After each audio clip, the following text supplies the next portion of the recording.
Ruby की अंगूठी, the Ruby ring. एक समय की बात है, जूलिया नाम की एक खूबसूरत राजकुमारी थी। हालांकि राजकुमारी जूलिया देखने में बहुत प्यारी थी, लेकिन वो स्वभाव से बिल्कुल भी अच्छी नहीं थी। वो स्वार्थी और निर्दयी थी और केवल अपने शानदार कपड़े और अपने कीमती गहनों के बारे में सोचती थी। एक दिन राजा, उसके पिता, ने उसे एक अद्भुत रूबी अंगूठी दी। उसने इसे अपनी उंगली में पहना और जब उसने अपने हाथ को इधर उधर हिलाया, उसकी प्रशंसा करते हुए ये लाल आग की तरह चमकी और कौंधी। राजकुमारी इससे इतनी खुश थी कि उसने इसे हर समय पहने रखा। एक दिन अन्ना, नौकरानी राजकुमारी जूलिया के बाल संवार रही थी। वो खिड़की के पास बैठी थी और उसके सामने मेज पर उसकी रूबी अंगूठी पड़ी थी और सूरज की किरणें पड़ते ही वो चमक उठी। उसी क्षण एक कौवा, जैकडॉ, खिड़की के पास से उड़ गया। कौवा को चमकदार चीजें बहुत पसंद होती हैं और जब पक्षी ने अंगूठी देखी तो वो तुरंत नीचे झपटा, उसे मेज से छीन लिया और अपनी चोंच में लेकर उड़ गया। राजकुमारी जूलिया बहुत नाराज हुई। तुरंत कौवा को रोको और मेरी अंगूठी वापस लाओ, उसने चिल्लाया। अन्ना, उसकी नौकरानी, उस चोर कौवा को पकड़ने की कोशिश करने के लिए बगीचे में दौड़ गई। उसने उसे एक पेड़ पर बैठे हुए देखा और उसकी ओर भागी। जैसे ही वो पास आई, कौवा उड़ गया, लेकिन उड़ते समय अंगूठी उसकी चोंच से फिसल गई और सीधे झील में गिर गई।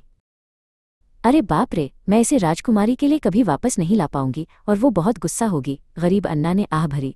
अन्ना के आश्चर्य के लिए एक मछली ने पानी से अपना सिर बाहर निकाला।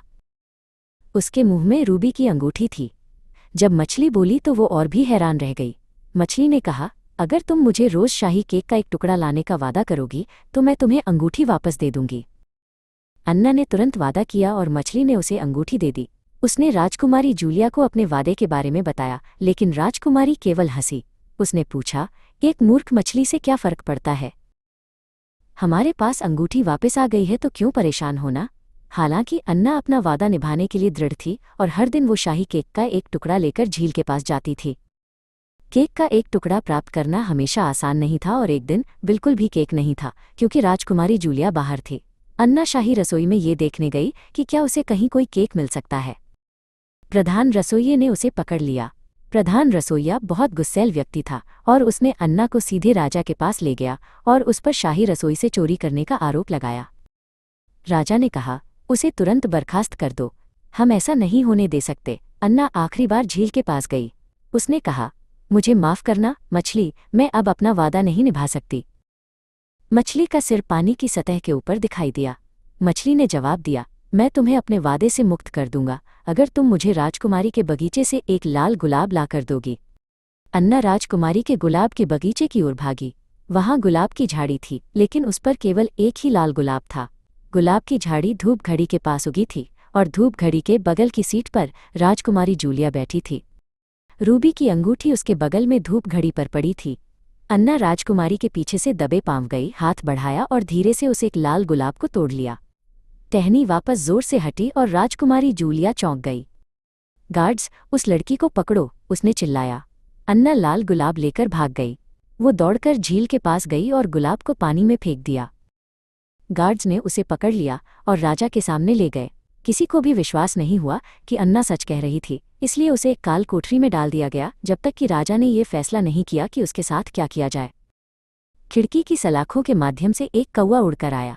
कौवे ने कहा, ये दिखाने के लिए कि मछली तुम्हें भूली नहीं है, ये केक का एक टुकड़ा था।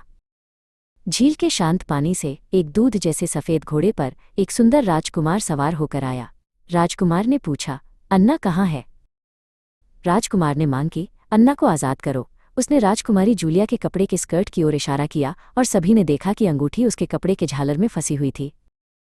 उसने कहा, मुझे एक जादुई शाप के अधीन कर दिया गया था और तब तक मछली बने रहने के लिए शापित किया गया था जब तक कि कोई मेरे आदेशों का पालन करने के लिए मेरी इतनी परवाह न करे। तुमने मेरे लिए शाप तोड़ दिया है। राजकुमार अन्ना को अपने घोड़े पर ले गया और वे उसके राज्य के लिए रवाना हो गए, जहां उन्होंने तुरंत शादी कर ली। अन्ना राजकुमारी अन्ना बन गई। वो हमेशा उस खूबसूरत रूबी अंगूठी को पहने रहती थी जो राजकुमार की ओर से एक विशेष उपहार थी।